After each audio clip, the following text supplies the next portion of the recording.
इम्तियाज जलील साहब विषे વધુ માહિતી તમે લ્યો, જાણો। इम्तियाज जलील का जन्म महाराष्ट्र के औरंगाबाद में हुआ।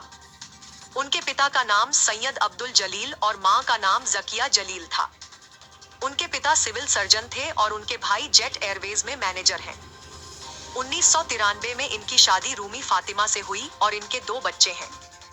इम्तियाज ने 1996 में डॉक्टर बाबा साहेब अम्बेडकर मराठवाड़ा यूनिवर्सिटी से MBA किया और 2000 में उन्होंने पत्रकारिता में MA किया। पत्रकारिता में कुछ समय बिताने के बाद 2014 में उन्होंने राजनीति में एंट्री ली।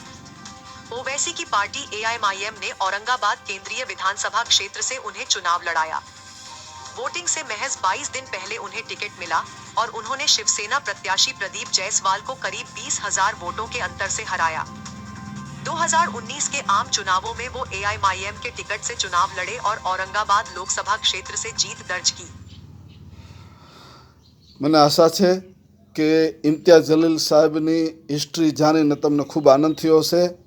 આખા પરિવાર વિશે એમના જન્મથી લઈને અત્યાર સુધીની માહિતી આપી દીધી। પોતે શરૂઆતમાં પત્રકાર હતા, પત્રકાર પછી પોતે 2014માં પાર્ટીમાં આવ્યા અસદુદ્દીન ઓવૈસી સાહેબની, બરાબર। તો આવી રીતે પોતે અત્યારે આ રેલીનું આયોજન કરીને ખૂબ આપણા હીરો થઈ ગયા છે, તેમાં કોઈ શંકાનું સ્થાન નથી। હું ગુજરાત જનતા સમર્થન પાર્ટીનો પ્રેસિડેન્ટ ગુલામ હુસૈન ઉમરભાઈ બલોચ મકરાણી। જય હિન્દ, જય ભારત।